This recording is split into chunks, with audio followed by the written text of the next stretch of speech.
Friends, thank you for being here today. What if I told you that everything we thought we knew about the silver market, the manipulation, the suppression, the villains, was just a smokescreen for the greatest accumulation of wealth in modern history? And how would you react if you learned that the very bank we have spent 15 years fearing has quietly switched sides, effectively ensuring that the next major move for silver is not a crash, but a historic vertical launch? We are gathered here to discuss a turning point that will likely be written about in financial history books for decades to come. For the better part of a generation, specifically since the financial crisis of 2008, we have operated under a very specific narrative. It was a story of the people versus the banks.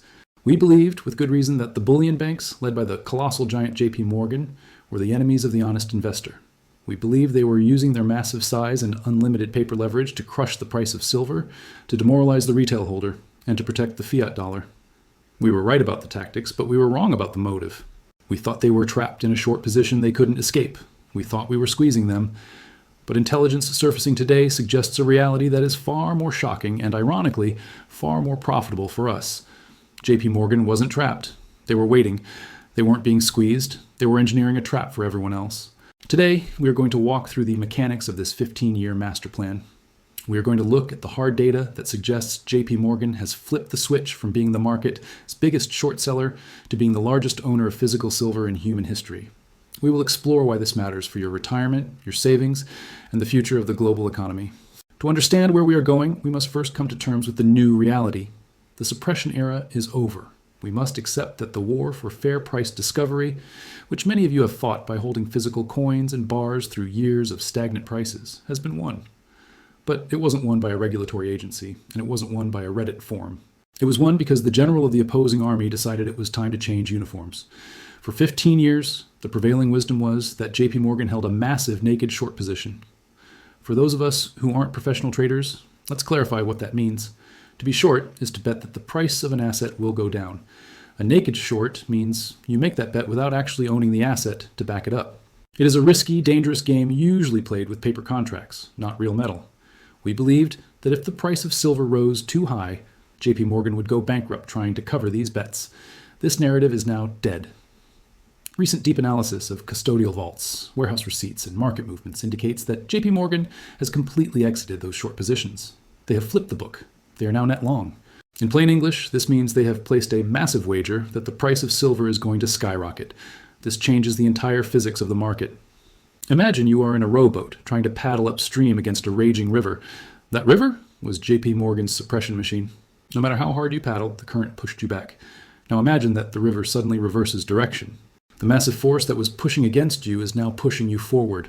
We are no longer fighting the biggest bank in the United States. In a twist of fate that is almost hard to swallow, we are now effectively partners with them. Their profit motive has aligned with our preservation motive. They want $100 silver. They want $200 silver, not because they care about truth or honest money, but because they now own the silver. And when the biggest whale in the ocean decides to swim up, the water rises for everyone. Now, let's turn our attention to the vault and the sheer scale of this accumulation, because in the world of commodities, math does not lie. According to the data, JP Morgan is currently sitting on a physical stockpile of approximately 750 million ounces of silver. Let that number sink in. 750 million ounces. I want to pause here for a moment because this number is staggering. What are your thoughts on a single bank holding nearly 1 billion ounces of a strategic metal? Do you see this as a manipulation tactic or a smart strategic move? I would love to hear your perspective, so please leave a comment below with your thoughts. Many of you remember the year 1980. You remember the Hunt brothers, Herbert and Bunker Hunt, the Texas oil tycoons who tried to corner the silver market? They were vilified, attacked by regulators, and eventually destroyed because they bought too much. At the peak of their power, the Hunt brothers controlled somewhere around 100 to 200 million ounces. Their buying alone sent silver from $6 to $50. JP Morgan currently holds nearly 4 times what the Hunt brothers held. And unlike the Hunt brothers, who used borrowed money, margin, that could be called in, JP Morgan owns this metal outright. They are the bank. Nobody can margin call the landlord. To understand just how dominant this position is, we have to look at it relative to the rest of the world. First, let's compare it to global mining. The entire planet Earth, every mine in Mexico, Peru, China, Russia, and Australia combined, produces roughly 830 million ounces of silver a year. This means JP Morgan has effectively removed nearly an entire year's worth of global production from the market. They have privatized 90% of the annual output of the human race. Second, let's compare it to the exchange. We often look at the COMEX, commodity exchange, price to tell us what silver is worth. But the COMEX is running on fumes. The registered inventory at the COMEX, the metal that is actually available for delivery to fulfill contracts, is hovering around 30 million ounces. JP Morgan has 25 times more silver in their private vaults than the entire public exchange has available for delivery. The conclusion is stark. The COMEX is a sideshow. It is a flea on the back of an elephant. The real market, the true supply of strategic silver, is locked inside JP Morgan's vaults in London and New York. They have not just cornered the market, they have become the market. To understand how they pulled this off, we have to look back at the history of this 15-year con game. How did a single bank manage to acquire nearly 1 billion ounces of a strategic metal without driving the price to the moon during the buying process? To understand the method, we have to go back to the scene of the crime, March 2008. The financial world was melting down. An investment bank called Bear Stearns was collapsing. Bear Stearns was the original villain in this story. They were the ones who had built up a massive, toxic short position in silver. They were betting the farm that silver would stay cheap. When the price started to rise, they were effectively bankrupt. The Federal Reserve, desperate to prevent a total systemic collapse, forced JP Morgan to acquire Bear Stearns for pennies on the dollar. When Jamie Dimon, the CEO of JP Morgan, looked at the books of the company he just bought, he found this massive short position. A normal bank might have closed it out, taken the loss, and moved on. But Jamie Dimon saw an opportunity. He realized that this massive short position was a weapon. It gave him the ability to control the price. If you hold enough paper contracts, you can flood the market with sell orders at 3 a.m., trigger panic selling, and drive the price down. So he didn't close the position. He nurtured it. He used it. For the next 15 years, JP Morgan played a game of bait and switch. Whenever silver rallied, when it hit $30 in 2010, or when it approached $50 in 2011, JP Morgan would use their inherited short position to smash the price down on the paper markets. This demoralized investors. It made mining companies desperate. It made everyone believe silver was a dead asset. This was the bait. While the price was being smashed and while retail investors were selling in frustration, JP Morgan was quietly backing the truck up to the loading dock. They were buying physical silver at the artificially low prices they had created. This was the switch. Think of it like this.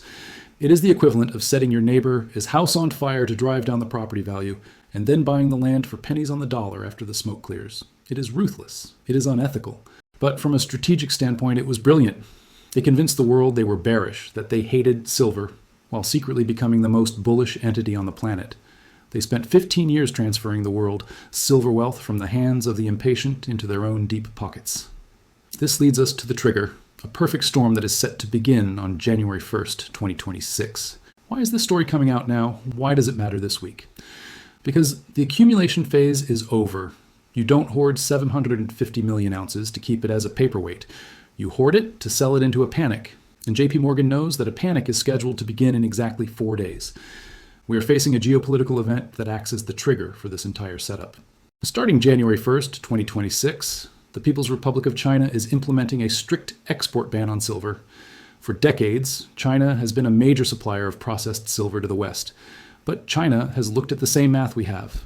They know their solar industry needs silver. They know their electric vehicle industry needs silver. And they have decided they are no longer willing to share. This creates a pincher movement, a classic military tactic applied to economics. From the east, the Chinese government is locking the gates. Supply from Asia is about to hit zero. From the west, JP Morgan has locked the vault.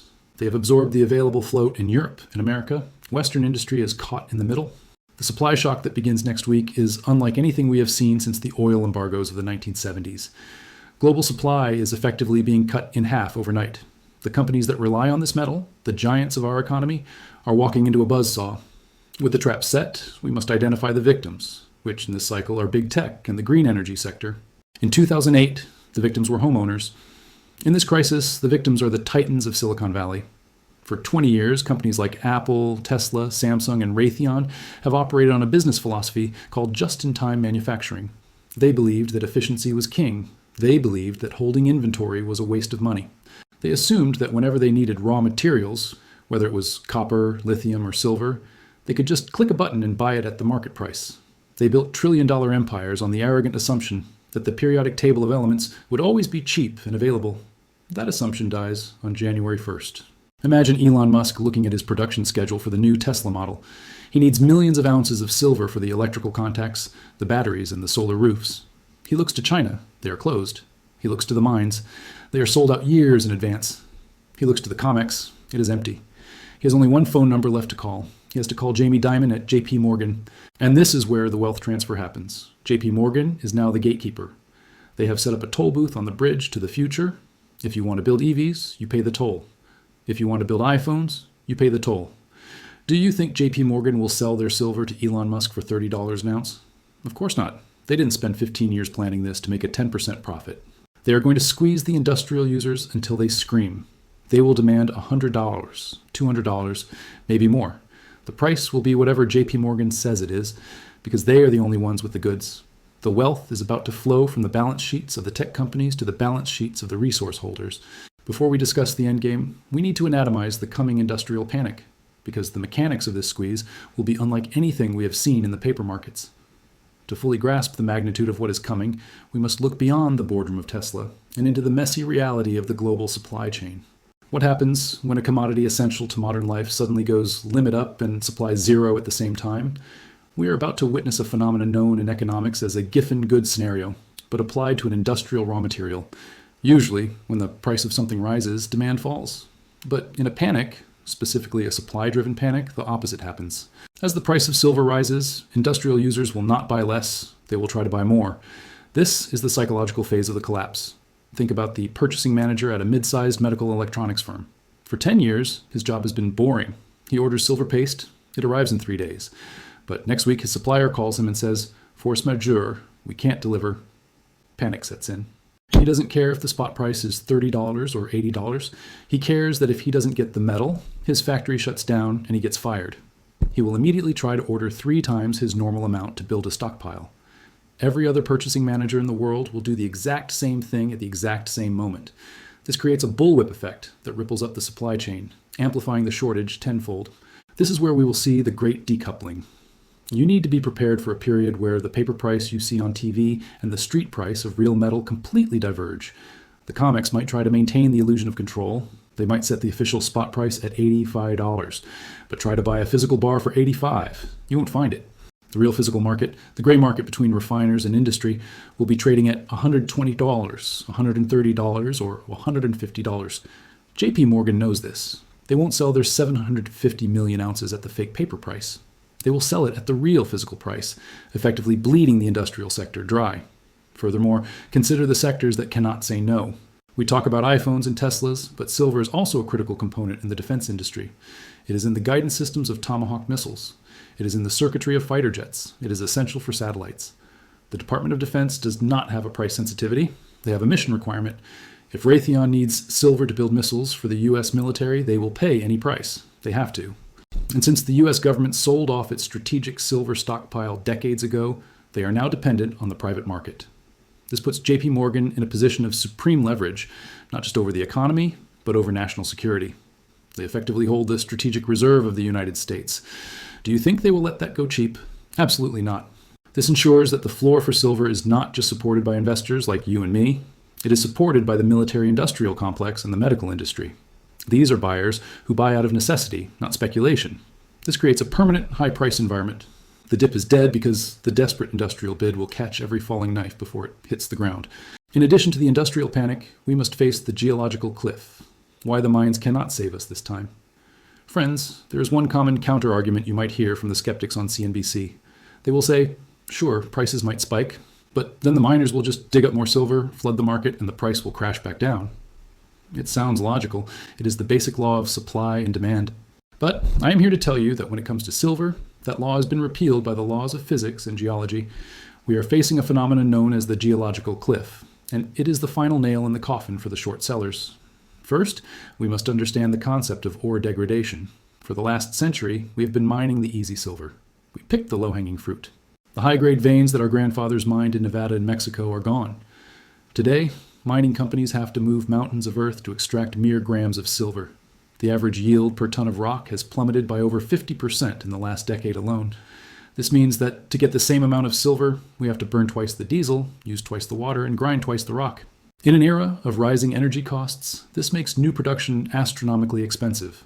The marginal cost to produce an ounce of silver is rising faster than the inflation rate.